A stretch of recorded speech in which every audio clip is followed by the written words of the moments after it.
The City of Albuquerque Public Art Urban Enhancement Division and Department of Arts and Culture proudly present Take Another Look. Built on the foundation of two city ordinances, Art in Municipal Places, and the Urban Enhancement Trust Fund, the Public Art Urban Enhancement Division provides funds to artists to create art for the public, as well as arts organizations for arts and cultural programming. Join us as we discuss everything related to funding artists in the public realm with host Joni Palmer. Hello, I'm Joni Palmer, and welcome back to Take Another Look at Albuquerque's public art. Thank you for tuning in today. We're talking with a couple of the artists who are going to be showing their work as part of City Brights 3. So in the last episode, we focused on the City of Albuquerque's Department of Arts and Culture Route 66 Remixed projects. I talked with Diego Lucero, Deputy Director for the city's Department of Arts and Culture, and Lynette Jesus, an Albuquerque-based indigenous multidisciplinary artist known for her murals that advocate for Native rights and represent indigenous people. Her work, which we hope you will go out and take some time to enjoy, can be found at 505 Food Hall on Central Avenue. Today, as I just said, we're switching gears. We're going to talk about how the Albuquerque Public Art Program is activating Route 66 with light-based art installations downtown. I am joined by artist Cameron Krow and the artist team Ashley and Jonathan LeBlanc to talk about their City Brights 3 installation. So thank you for joining me in the studio today. Thank you. Thank you. Thank you for having us. Yeah. It's always fun to talk about something that's either just installed or is going to be installed so that we can give people a heads up. So before we start talking about your City Brights installations, I want you to tell us a little bit about yourselves. So Cameron, let's start with you and tell us a little bit about your artist journey. How did you come to be doing the work that you do, and what is your realm of artistic practice? Well, I'm a sculptor and a land artist. As cliche as it might sound, it kind of started with a dream where I made this thing in the bosque, and when I woke up, I was like, I have to make that thing, and I didn't really know what it was or why exactly, but I knew that I could feel that it was a way of connecting deeper with the land that I'm from, that I grew up in. So I built a little model and I said, okay, this is what it's gonna be like. And then I went into the woods and I brought some people with me, and we just kind of started putting together this vision that I had in the dream. And I call that thing the Stick House. And it was kind of a community effort. I think I was imagining like this is a way for me to connect with the earth, but also a way to connect with my community and for them to connect with the earth and kind of have that holistic, that holistic experience. And that's kind of how it started. It wasn't intended to be art when we made the Stick House. It was more about that connection. And then I started working with Billy Joe Miller. Shout out Billy Joe Miller, great artist, local Albuquerque artist. And he hired me as an assistant and collaborating artist on a number of different installations that he did. And that's when I came to be like, oh, like I came to see it as art and started pursuing it further in that. I started pursuing that artistic journey through that lens of the connection with nature and sculpting with natural materials. Okay, so you mostly work with natural and found materials? Yeah, natural and found materials. I'm breaking more into trash and other found materials, discarded stuff, as well as ceramics. But trying to keep it in that realm of both natural and found. Cool. So recycling these materials, putting them to a new use. Yeah, either using something that goes back to the earth the way that it came in, or something that needs to be kind of maybe cleaned up from natural places. Yeah, cool. How long have you been doing your practice? That stick house was 10 years, or it was, now it was like 12 years ago, I think. In March it was 12 years. So, wow. Yeah, so that's how long. I mean, I grew up making art as a child, right. Mostly drawing and that kind of thing. But yeah, the whole sculpture, land art journey started about 12 years ago. Yeah, cool. Thank you. Thank you. And for both of you, tell us a bit about your paths, doing work individually, but also as an artist team. Like, how did you come to start working together? Because you have different medium that you work with. Yeah, absolutely. Jonathan was a musician when I first met him and had done some art. And basically I was finishing up college to be classically trained in art. And so that was fun. And I spent some time using that for watercolors and some of the more traditional mediums. After graduating, I kind of took a big break from like creative push. And then when I came back, it was making assemblage and using trash as an element. Yeah, definitely same, the upcycling nature. Yeah. I've kind of just always liked the reusing of things like that. Yeah, and so that's kind of like my journey or arc or whatever artistically. And John's kind of always been supportive of that. And then I kind of just organically, because he's always helped me with so many elements of my projects, then it was like, wait, why aren't we just doing this together? You know, it definitely just kind of organically made the most sense to be a duo versus, well, what did you make on this project? What did I make on this project? Well, it's like, well, we worked on the project. Right. Yeah. So that's kind of to start, but yeah, what would you like to add? I think as I was doing music, I'd done art in high school and like really experimental art and things like that that I didn't fully understand at the time that could be art. Right. And so I went to sound school and got a degree in audio production, and then I was doing music and always kind of did art in the background here and there. And I was challenged by a friend of mine, a local friend. Her name is Stephanie Jameson, also an artist, but she kept poking me, saying, "Hey, don't you do art?" In the end, she wanted somebody to go vend with her at different like wine events and things around the state to try to sell her art. She was trying to break into that, and she needed somebody to go with her. And so I started doing 2D art again, and painting and things like that.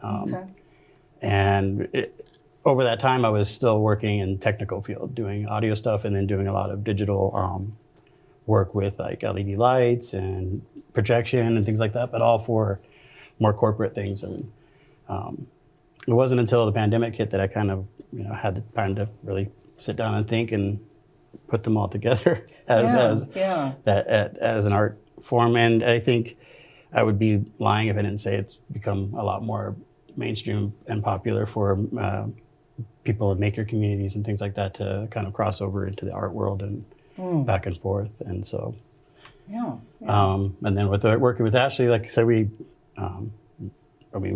share a lot of resources already, Right. And so it did become really hard to start, who thought of that part, and who was doing that, and it turned into, well, we should work as a team on some projects, and it was always an idea to see what it would be like to do more public art, which is kind of takes away a little bit of the scary personal part sometimes, and lets you focus on doing art, for fun and the craft of it, and so that's what we're trying now. Well, let's take a second to talk about the public art. So have you been doing public art installations, or is this your first one? This is the first project working with the city or working with a government body to make public art in that way. I've made art in like natural places or a lot of times like places that are like edgelands on the edge of like industrial areas and nature as we think of it. So things that people would see when they were on walks or whatever. But so public in that sense, but not necessarily public in the way that City Brights is. Okay. And for you all, is this your first public art, like working with the city? This will be our second. Like with City of Albuquerque, directly after the pandemic, we made a light project that still is active sometimes at Empire Board Game Library. Okay. It's a meeple, and it's a collage in the shape of like a character in board games is called a meeple. And so that was representative of like that. And that was... Yeah, just light up.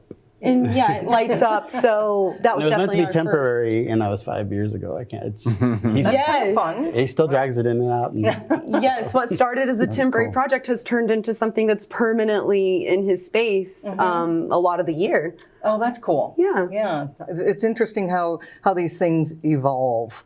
Okay, so I'm going to give a little bit of background about City Brights. So City Brights 3 is the third iteration of temporary light-based art installations envisioned by Albuquerque-based artists activating downtown in unique and unexpected ways.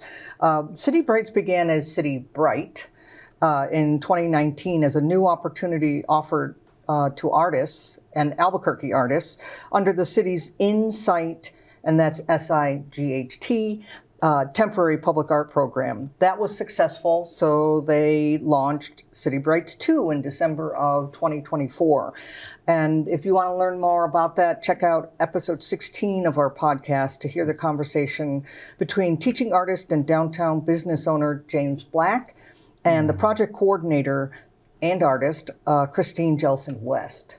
So in honor of the Route 66 centennial, this iteration of City Brights celebrates the storied stretch of highway that goes through Albuquerque, aka Central Avenue.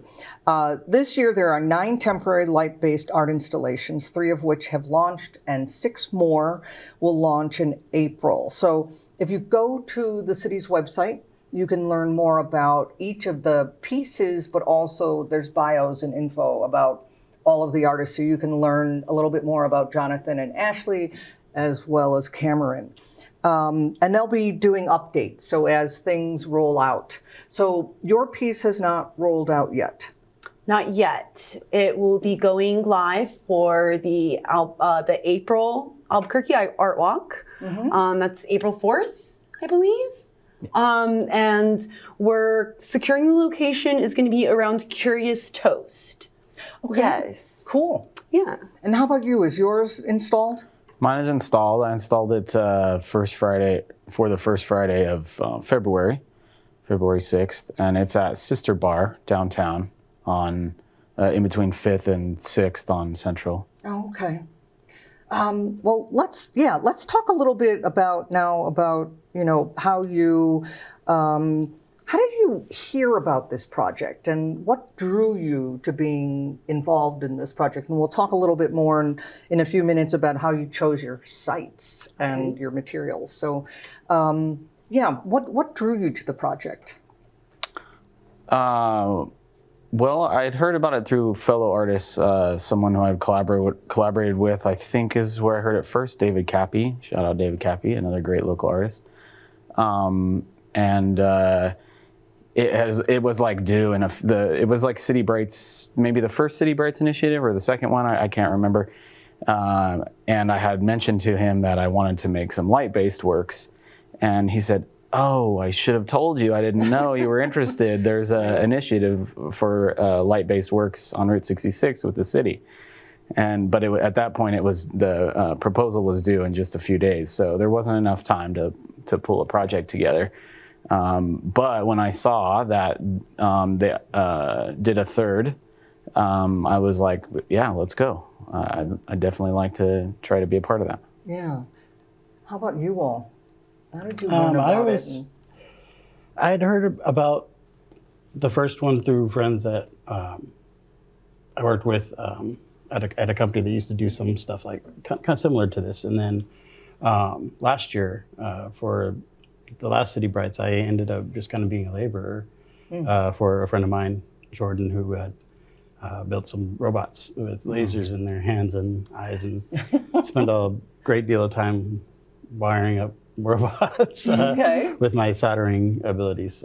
So it was a lot of hours. Yeah, John watched a City Brights 2 kind of come to life, and I think that's what was like, we can do this.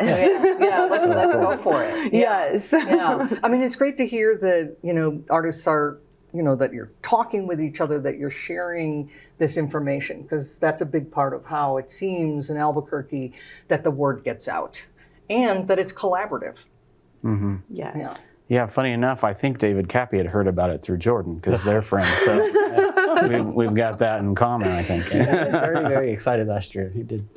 The robots were fun. And that's great. Was Aaron's project a project? Oh, and then Aaron, another friend of ours, I guess I helped him with some structural stuff and some Aaron Macha back-end had done a computer video. Okay. for his video wall thing. I don't know exactly what it was called. I'm spacing the name of it, but yes, John had helped with some structural elements of that. So I knew I knew they existed. So Yeah. we were just like, when we came back around, we were looking for it this time for the Right, grant. right. Yeah. And what about the application process? Was it difficult? Was it easy? Was it somewhere in between? Or is it something that, well, you got to do it? I would say as far as these kinds of applications and proposals go, it was about medium. They're always a decent amount of work to put together. And you never know if you're going to get it. Most likely you're not going to get it. Like 9 times out of 10, you're doing the work, but it's always worth it to spend the time envisioning something. And I think that's one of the most fun parts of the creative process is the envisioning, the conceiving of something, and like starting to build it inside of your mind. But yeah, it was about medium. I'd say I enjoyed the process of. I actually made 2 proposals, and it was fun to like come up with the concept images, and and I felt that my proposals were strong, and I thought when I was done, I thought, hey, I might have a pretty good chance at this. I'm really honored that they chose my project. How about you two? Yeah, I agree. The application process can be a little bit daunting. It is always like, you're selling yourself as an artist. That is always like, it's tough, even though it shouldn't be, because we're creating, Right. But there is always that like, oh, do I know what I'm doing? Right. Yes. Yeah. But agreed. I feel like it is fun to kind of envision something and just put the foot forward, try your hardest. Selling that idea is really enjoyable and fun. But the paperwork aspect of it is always a little daunting. Yeah. And the technical aspects, formatting the images and Yes. Right. Which I agree. I think it was a medium. I agree, because there's some that I've done that are. I haven't made through some of them because they're too hard. They end up being too crazy at the end, and it's like I have everything, I have the idea, but I can't get through the actual application physically. Get through it. So it was a good application for feedback. Whoever streamlined it, if it was different than last year's, I don't know. Well, so why is City Brights? Why is it important? Why is it something that you think that you wanted to be a part of as activating, temporary light-based work in downtown Albuquerque? Why is that important? Why did you want your work to be a part of that? I think seeing 2 come to life and be like so impactful basically solidified that like I want to do this. I would like to take a chance at making something that's bigger than I've done before, different than I've done before. It felt good to push myself. And and definitely, even though it's been Very challenging. very challenging, goodness, yes. It has been also really fun. Yeah, totally. I'd like to echo those sentiments. Like, definitely, I wanted to challenge myself, wanted to push myself, and I definitely did, and maybe barely made it. I'd also been wanting to work with light. I had a series in mind which I'm titling "If Only I Were a Candle in the Dark," which is a Darwish Mahmood quote from one of his poems, "Think of Others."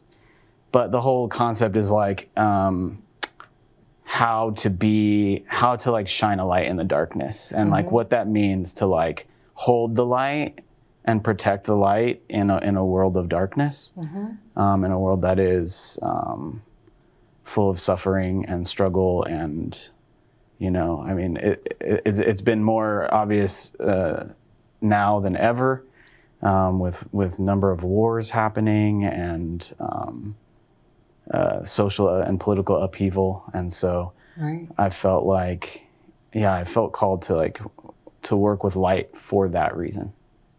And how did you choose your site? I have a long a long relationship with Zeus Zamora, the owner of Sister Bar. We went to philosophy school together at UNM. We didn't know each other well then, but we reconnected later through the music scene. And then I ended up working at Sister, and I still work there occasionally, pick up shifts here and there. And yeah, he's a good friend. He's always been supportive, and it's actually the second art installation that I've had at Sister Bar. So when they were like, we want to get light-based artworks on Central Avenue, I was like, well, I know just the place. Yeah. And how long will it be on view?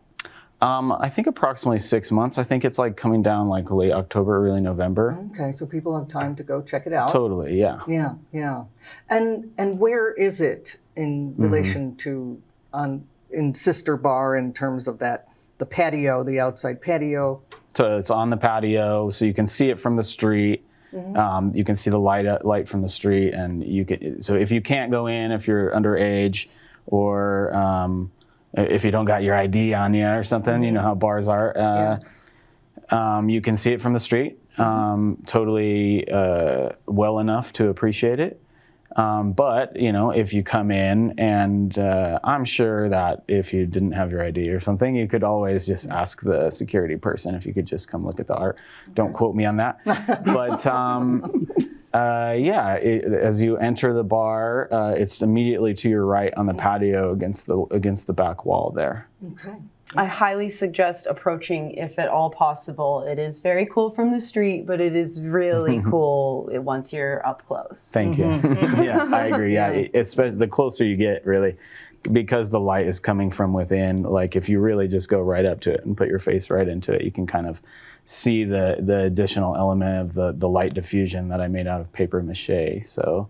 Yeah, I agree with Ashley. Yeah. Look at it up close if you can. Okay, up close and personal. And are these new materials for you? The paper mache was a new material. Yeah, I used the mulberry paper that was made in Korea. It's a traditional craft there. It's like an ochre color, and I made it using a form, and it took me a while to figure out what I was going to use to diffuse the light. Because there's LEDs underneath it, and there's like hundreds of diodes, actually almost 2,000 diodes. And I don't want you to see those individual little points of light. It would detract away from the branch work and stuff. So I wanted to diffuse it. It took me a while to figure out what to use. And then when I found it, it was the perfect thing. It really got the effect exactly how I wanted. Oh, that's great. Yeah. Finding that. Yes. It definitely felt like almost too good to be true. Well, and actually I'm going to use that as a springboard to talking about, because we were talking earlier about how big of a challenge this was for you. You really put yourselves out there in terms of Roadrunner 66. So tell us a little bit about your process, the inspiration. What did you learn from doing this project?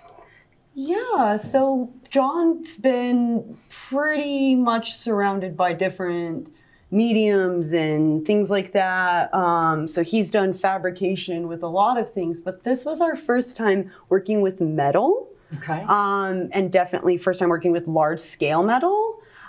So he basically took a Blender model to real life now. And so that was kind of beautiful watching him engineer that aspect of it on the computer, digital flat side, and seeing that come to life. And then we built a few models and realized, hey, there's some little mistakes we need to edit, some weight issues, some rearranging. So then once we finalized all of that, then we started actually working with the metal and welding, and then came the realization of, oh my gosh, this is so much more math than we expected. And as artists, a lot of us are kind of fearful of math, and it's definitely been absolutely a nightmare at times. It's things that I know that I've learned too, and that's what's frustrating. All the angle math has been interesting, but I have come up with projects before, but they've never been large enough to justify purchasing all the materials that it takes to do something like this. And so you'll be doing more of this. Yeah, absolutely. It was part of the reason to do it, was to be able to do something with, materials and medium, in this case the welder, that I didn't have and haven't in all these years gotten around to getting, because I talked myself out of it or something. Usually budget related, and so it was kind of that chance to do that. And so I don't regret doing it. It's very very much a lot. Every project is different. You learn different things. Absolutely. And so, how big is this, and where are people going to encounter it? Yes, it's it's 7 times the size of a real Roadrunner. I took a while figuring that out. I wanted to make it 9 and 10 times, and then the size was kind of an issue, but 7 times is about people size. It's a size, so it takes the Roadrunner from being a Roadrunner to about the size of a person. It's a little bit taller than a person, and definitely longer than a person. The tail is like half of the length of a Roadrunner. You learn a lot about the Roadrunner once you start. Yes. We did learn a little bit about birding. We learned a little about, I feel like we did watch some cartoons as well to get our meeps right. Yes. Oh, that's great. Yeah. And so how is it, so where is it going to be located?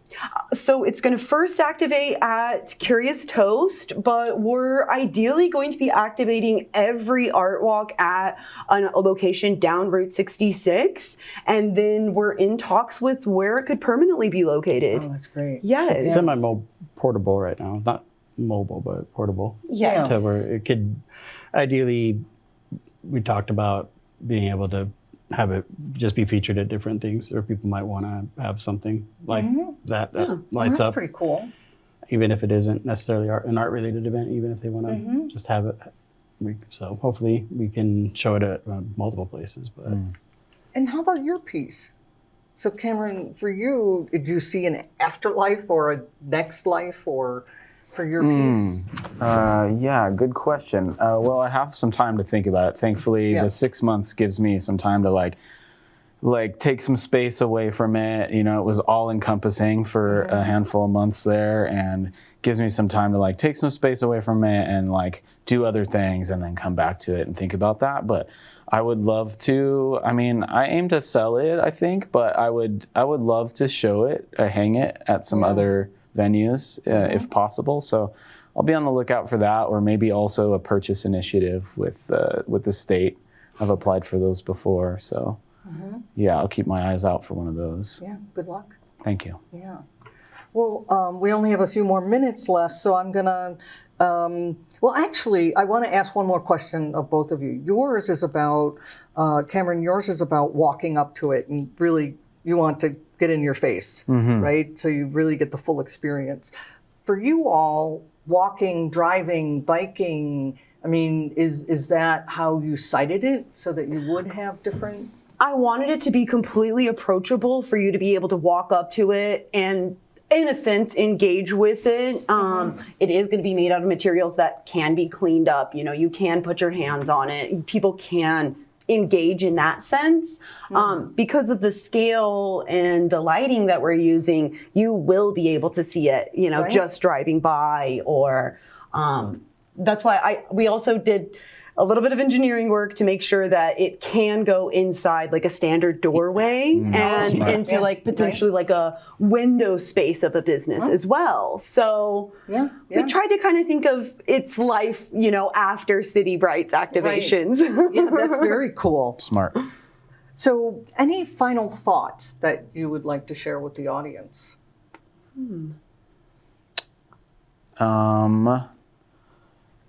Nothing comes to mind. I feel like I got to share some things that were definitely important, but I would love for people to go see it if possible.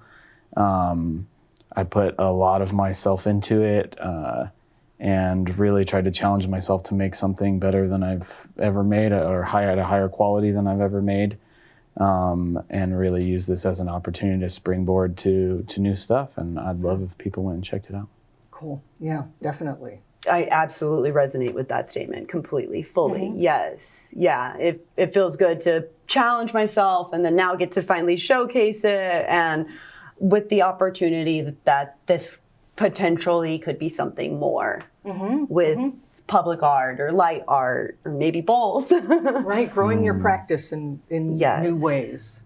Totally. And it sounds like you've definitely expanded your practice. Yeah, and I'd like to say just to other people that might be thinking about stuff, I hope it encourages people, like we were encouraged by City Brights, that it isn't as hard to do, you know, and to branch out and do art more publicly if that's something you want to do.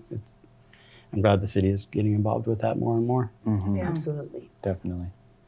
Well, so, dear listeners, if you want to learn more about Cameron and his work, his website is www.cameronkrow.com, and the same for his Instagram, @Cameron Krow.